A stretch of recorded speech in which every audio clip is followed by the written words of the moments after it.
প্রিয় দর্শক, আসসালামু আলাইকুম। স্বাগত জানাচ্ছি দেশউপ টিভিতে। আশা করি যে যেখানে আছেন ভালো আছেন, সুস্থ আছেন। আজকের এই সংবাদটি শোনার আগে আমি আপনাদের একটি অদ্ভুত প্রশ্ন করতে চাই। একটি ফুটবল টুর্নামেন্ট যেখানে 90 মিনিটের একটি ম্যাচ একটি ক্লাবকে এমন কি পরিমাণ অর্থ এনে দিতে পারে যে অর্থ কল্পনা করলেও আপনার মাথা ঘুরে যেতে পারে? আপনি কি সামান্য ধারণা করতে পারেন সেই টাকার অঙ্ক কত হতে পারে? ইউরোপের ফুটবলে এখন আর শুধু গোলের লড়াই হয় না, এখানে চলছে ক্লাব বনাম ক্লাব, শুধুই টাকার যুদ্ধ। আজ এমন একটি অঙ্কের কথা আসছে যা শোনার পর প্রশ্ন করবেন, এটা কি ফুটবল নাকি আন্তর্জাতিক অর্থনীতি? সদ্য বিদায় নেওয়া ফুটবল মৌসুমে কোন ক্লাবটি পেল সবচেয়ে বেশি টাকা, আর এই টাকা পেলই বা কিভাবে? সব উত্তরই পেয়ে যাবেন এক্ষুনি। সামান্য একটু অপেক্ষা করুন আর চোখ রাখুন দেশউপ টিভিতে। ফিরছি একটু পর।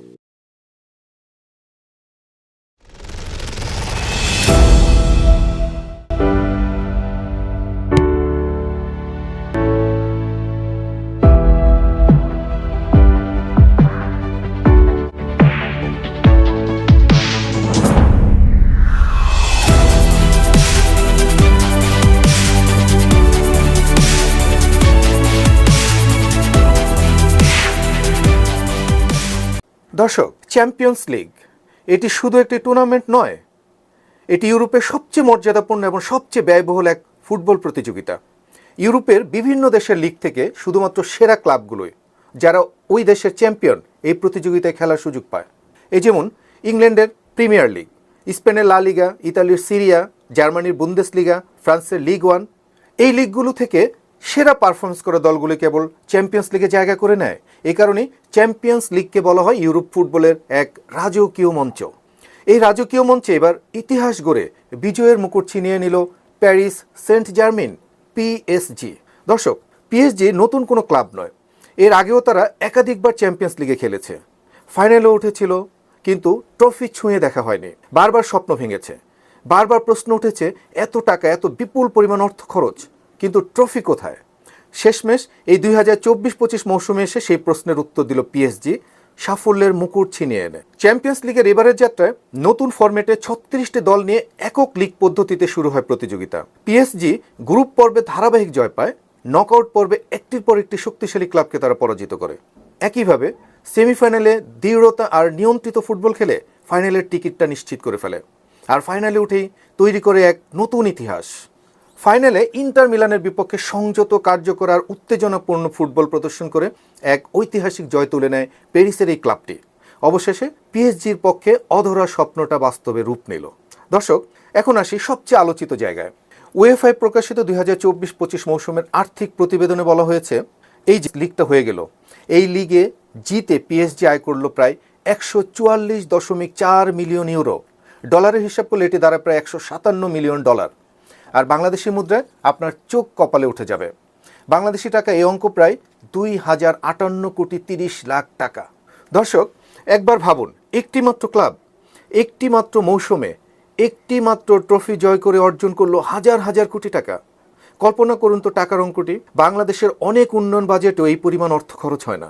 ফাইনাল জয়ের এই টাকার মধ্যে আছে অংশগ্রহণ ফি, ম্যাচ জয়ের বোনাস, নকআউট পর্বের প্রাইজ মানি, উয়েফা র্যাঙ্কিংয়ের সুবিধার, সম্প্রচার সত্ত্বের ভাগসহ আরও অনেক কিছু। চ্যাম্পিয়ন্স লিগের এবারের আসরে মোট পুরস্কারের তহবিল ছিল প্রায় 2.47 বিলিয়ন ইউরো। গত মৌসুমের তুলনায় যা ছিল 400 মিলিয়ন ইউরো বেশি। অর্থাৎ চ্যাম্পিয়ন্স লিগ যত বড় হচ্ছে, টাকার অঙ্ক তত ভয়ঙ্কর হচ্ছে দিন দিন। শুধু কি পিএসজি একেই এই বিপুল অর্থ পেল? না দর্শক, ইউরোপের ফুটবল হচ্ছে আস্ত একটা টাকার খনি। এখানে অংশ নিয়েছেন তো টাকার অঙ্কে ভেসে যাবেন আপনি। তাহলে দেখি পিএসজি ছাড়া আর কে কে কি পরিমাণ অর্থ আয় করলো এবারে চ্যাম্পিয়ন্স লিগ থেকে। অবিশ্বাস্য হলেও সত্য, ফাইনালে হেরেও ইন্টার মিলান আয় করলো 136.6 মিলিয়ন ইউরো, বাংলাদেশি টাকায় যা প্রায় 1950 কোটি টাকার কাছাকাছি। সেমিফাইনালে থেমে যাওয়া দলগুলোর প্রত্যেকে পেয়েছে প্রায় 120 মিলিয়ন ইউরোর মতো, বাংলাদেশি মুদ্রায় যা 1700 কোটি টাকার উপরে। কোয়ার্টার ফাইনালে বিদায় নেওয়া দলগুলোর প্রাপ্তিও কিন্তু কম ছিল না, যারা প্রত্যেকে পেয়েছে গড়ে 100 থেকে 105 মিলিয়ন ইউরো, বাংলাদেশি টাকায় 1450 কোটি টাকার আশেপাশে। এমনকি যারা শেষ আটে উঠতেই পারেনি, শুধু গ্রুপ পর্বে, লিগ পর্বে খেলে বিদায় নিয়েছে, তাদের আয় শুনলে আপনি চমকে যাবেন। তারা প্রত্যেকে পেয়েছে 60 থেকে 70 মিলিয়ন ইউরো, বাংলাদেশি টাকা 850 থেকে 1000 কোটি টাকার কাছাকাছি।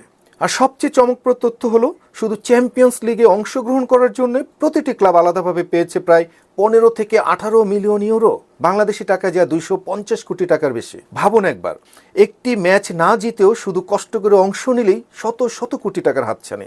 এটাই আসলে চ্যাম্পিয়ন্স লিগের বাস্তবতা। দর্শক, আসুন জেনে নিই ইউরোপের ফুটবলে এত যে টাকার ছড়াছড়ি, এই বিপুল অর্থ তারা কোথা থেকে পায়, কোথা থেকে এই টাকা আসে।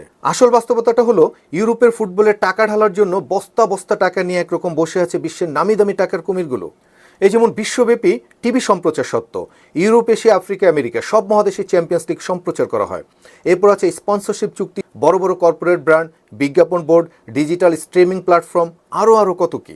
একটি চ্যাম্পিয়ন্স লিগ ম্যাচ বিশ্বজুড়ে কয়েকশো মিলিয়ন মানুষ দেখে।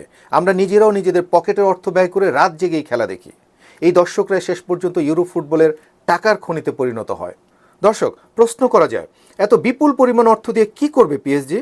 এই অর্থ দিয়ে তারা ভবিষ্যৎ নিয়ন্ত্রণ করবে, খেলোয়াড়দের জন্য বিশাল বেতন কাঠামো তৈরি করবে, নতুন নতুন তারকা কেনার দৌড়ে অন্যদের থেকে এগিয়ে থাকবে, ইউথ একাডেমিতে দীর্ঘমেয়াদী বিনিয়োগ করবে, আর ক্লাবের ব্র্যান্ড বিশ্বব্যাপী আরও বিস্তৃত করবে। এই টাকা পিএসজিকে শুধু শক্তিশালী করবে না, পাশাপাশি তার প্রতিদ্বন্দ্বীকেও একই রকম দুর্বল করে তুলবে। আসলে কি ইউরোপীয় ফুটবল দিন দিন টাকার মেশিনে পরিণত হচ্ছে?